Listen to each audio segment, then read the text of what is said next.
Welcome back to CrimePod Chronicles. I'm Mike, and as always, I'm here with my fantastic co-host, Tori. Hey everyone, thanks for tuning in. Mike, today we're delving into a case that, honestly, it's just one of those that really sticks with you. It's truly baffling, and it's been shrouded in mystery for over a decade now. Absolutely, Tori. We're talking about the tragic, still unexplained death of Elisa Lam at Los Angeles' notoriously eerie Cecil Hotel. I mean, this place itself has, well, quite a reputation. But Elisa's case really amplified the intrigue, didn't it? It really did. Her disappearance and then, the way her body was found, it just raises so many questions. Even after all this time, people are still searching for answers, still piecing together theories. It's a case that, for some reason, just keeps drawing people in. Yeah, it's one that haunts a lot of true crime enthusiasts. So today we're going to walk through the facts, the strange details, and, well, some of the wilder theories surrounding Elisa Lam's final days. Get ready for a deep dive into one of the most perplexing modern mysteries out there. Okay, so let's start from the beginning of Elisa's journey. She was a 21-year-old Canadian college student, from the University of British Columbia in Vancouver, and she decided to take a solo trip around the West Coast. So she arrived in Los Angeles on January 26th, 2013. She'd just come by Amtrak from San Diego, and her plan was to head up to Santa Cruz next. It was kind of meant to be like a getaway from her studies, a bit of a solo adventure, Now, her family, they were naturally a bit, well, wary about her traveling alone. It's understandable, right? So, as a compromise, Elisa promised them she would check in every single day of her trip, just to let them know she was safe. And she did. She was really good about it. That is until January 31st. That was the day she was scheduled to check out of the Cecil Hotel. And her parents, they didn't hear from her. Which, of course, immediately raised a huge red flag for them because she was so diligent about those daily calls. So when she didn't call, they eventually, contacted the Los Angeles Police Department. And the police, they did go to the Cecil Hotel and they searched the premises, but they couldn't find her. She was just gone. And that's really when the mystery began to unravel, or, well, not unravel, really. And that's where things really took a turn, I think, into the truly bizarre, because the police, after searching the hotel and not finding her, they eventually released surveillance footage taken from the Cecil Hotel's own cameras. And this video, oh man, if you haven't seen it, you absolutely have to look it up. It showed Elisa Lam in one of the hotel's elevators on the very day she disappeared. And her behavior in it was just incredibly strange, unsettling even. In this kind of pixelated footage, you see Lam step into the elevator, and then she starts pushing all the floor buttons, like all of them. Then she steps in and out of the elevator a couple of times, and she's poking her head out sideways, looking down the hotel's hallways, almost like she's looking for someone or perhaps avoiding someone. She just keeps peering out of the elevator a few more times before ultimately stepping out of the elevator entirely. And the last few minutes of the video, she's just standing by the left side of the door, moving her hands in these really random, almost gesturing motions. And the thing is, no one else at all was captured on that video except for Elisa Lam. It's just her. And this inexplicable 4-minute video, I mean, it really captured public attention. It crossed borders, all the way to Canada and China, where her family is from. It's amassed tens of millions of views, and it just fueled so much speculation. People were just baffled by it. What was she doing? Who was she talking to, if anyone? Or was she alone? It was incredibly eerie. So you have this incredibly bizarre elevator footage out there, right? And people are just, buzzing about it, trying to figure out what's going on.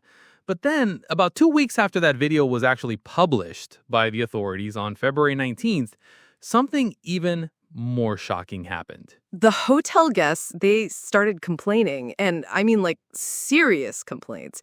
They were talking about low water pressure and even worse, a really weird taste coming from the tap water. Like, can you imagine? So, of course, the hotel's maintenance worker, a man named Santiago Lopez, he's sent up to investigate. And where does he go? To the rooftop, where the hotel's water tanks are located. And that's where he made the discovery. He found Elisa Lam's dead body just floating in one of those water tanks. Just horrifying. The chief of the Los Angeles Fire Department even released a statement about it. They said the tank where Lam's body was found, it had to be completely drained. And then, get this, they actually had to cut it open from the side to remove her 5'4" frame. That's how inaccessible it was and how they had to get her out. It's just wild to think about. And that's where, the mystery really deepens, Mike, because nobody, and I mean nobody, knows how Elisa's body ended up lifeless in that water tank, still wearing the same clothes she had on in the surveillance video. Or for that matter, if anyone else was involved. Hotel staff told authorities that Lam was always seen by herself around the hotel premises. But there was at least one person who did see Elisa not long before her death. At a nearby shop, kind of eerily named The Last Bookstore, the owner, Katie Orphan, she was among the last to see Elisa Lam alive. And Orphan actually remembered Elisa, the college student, buying books and music for her family back in Vancouver. It just adds another layer to this whole tragedy, knowing she was just trying to get gifts for her family. Wow, I mean, just the thought of finding a body like that in a water tank that people are drinking from, it's something else. But, as horrifying as that discovery was, the story doesn't really get any clearer, unfortunately.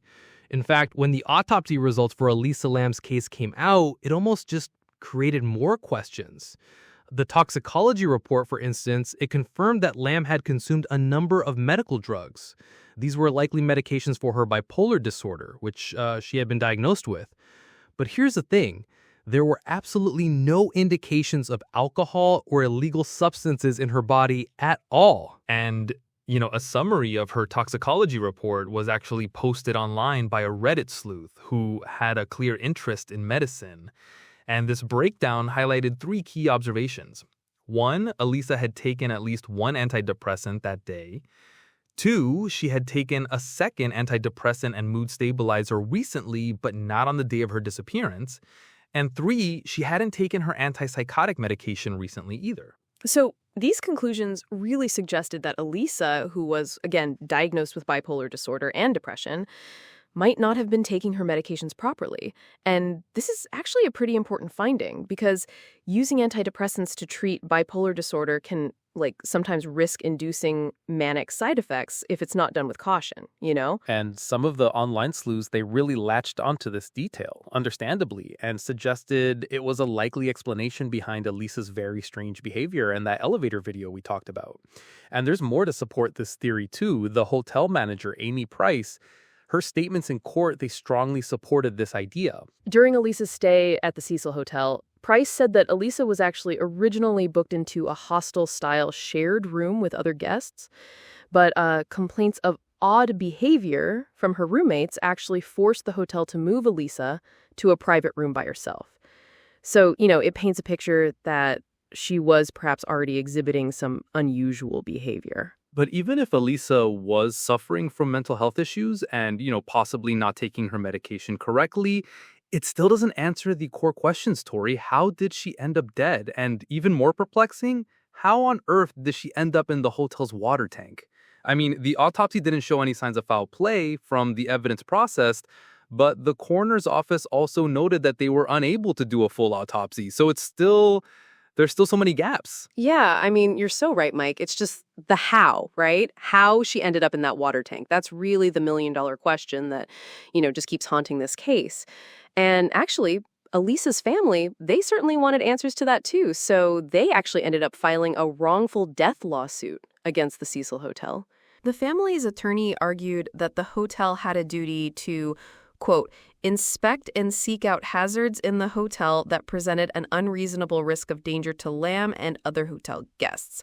Basically saying they should have known there was a danger there. But the hotel, they fought back hard. They filed a motion to dismiss the lawsuit. And their lawyer argued that the hotel had no reason at all to think that someone would be able to get into one of their water tanks.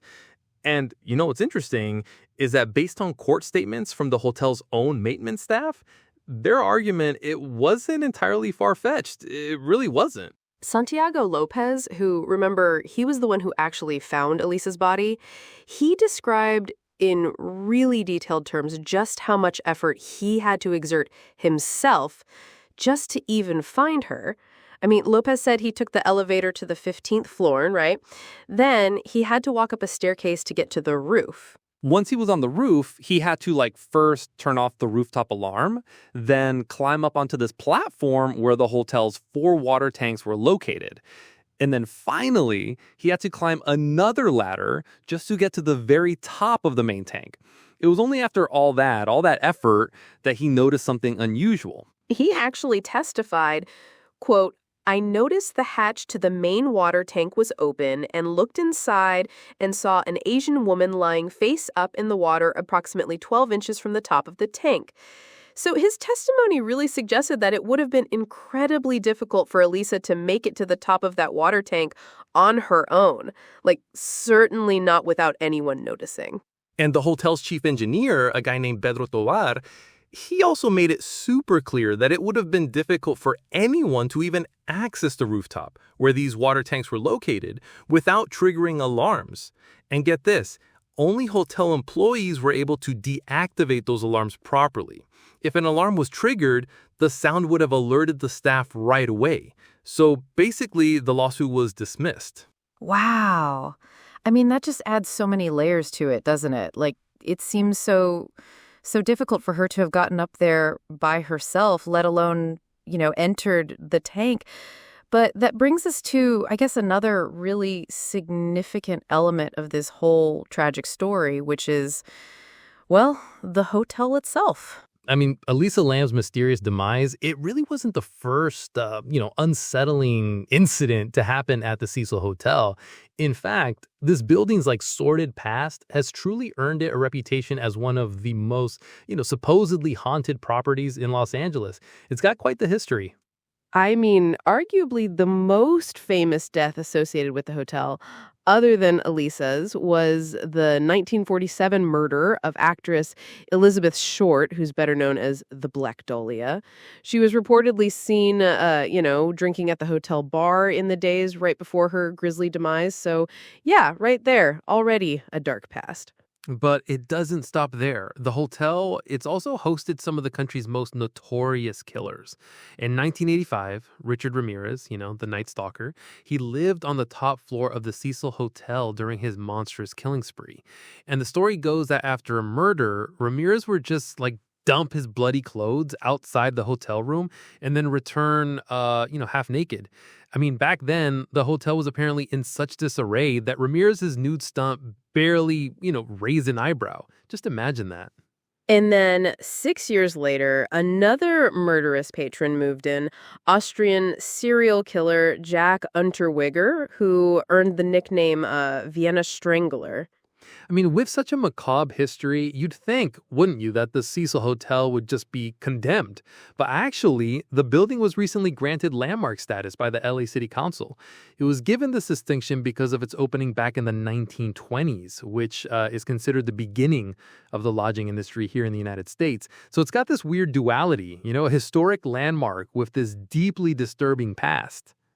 So yeah, it seems Elisa Lam's tragic death, it was just another chapter in the building's already very, very macabre history. Yeah, I mean, that's wild. It really is. It's just another layer to this already, incredibly unsettling story. And speaking of layers, I think it's worth noting how much Elisa Lam's case has actually permeated pop culture. It's really stuck with people. Her tragic death at the Cecil Hotel, it's inspired quite a few adaptations, which, just goes to show the enduring fascination with it.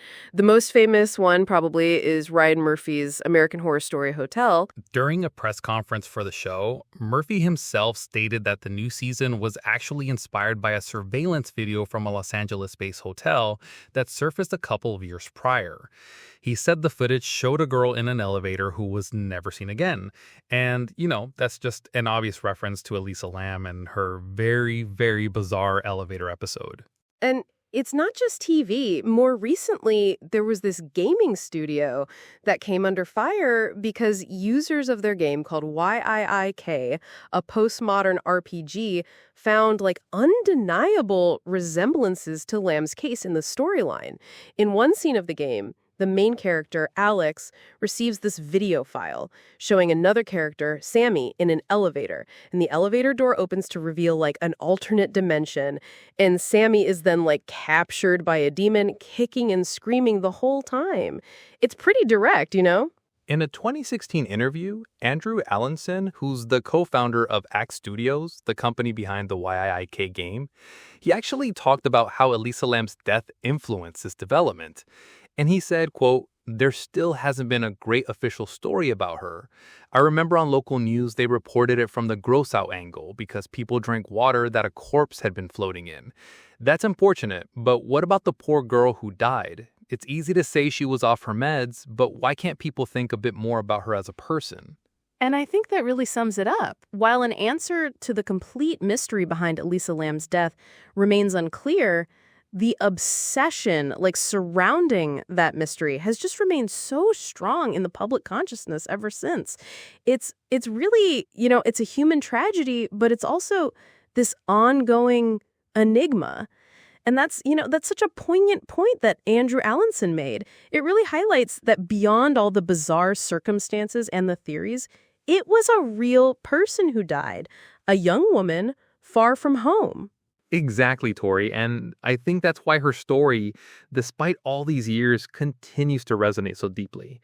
We have all these pieces of the puzzle, right? The surveillance video, the hotel's history, her mental health, the location of her body, but they just don't quite fit together perfectly. Yeah, they really don't. It's every answer just brings up another two questions. And the official ruling of accidental drowning, while it's there, it just doesn't explain how she ended up in that tank, especially given how difficult it was to access. Right? And that's what makes it so perplexing, I think. It leaves so much room for speculation, which, keeps people coming back to this case. It's a tragic story, but the mystery, it just remains. It absolutely does. The truth in Elisa Lam's case, it just feels so elusive. And her story, it's just stuck in time, isn't it? As this unsolved, really, really chilling enigma. It really is, Tori. And that brings us to the end of another episode of CrimePod Chronicles. We hope you've gained some insight into the haunting case of Elisa Lam and the Cecil Hotel. Thanks for joining us. We'll be back next time with another chilling story. Stay safe out there.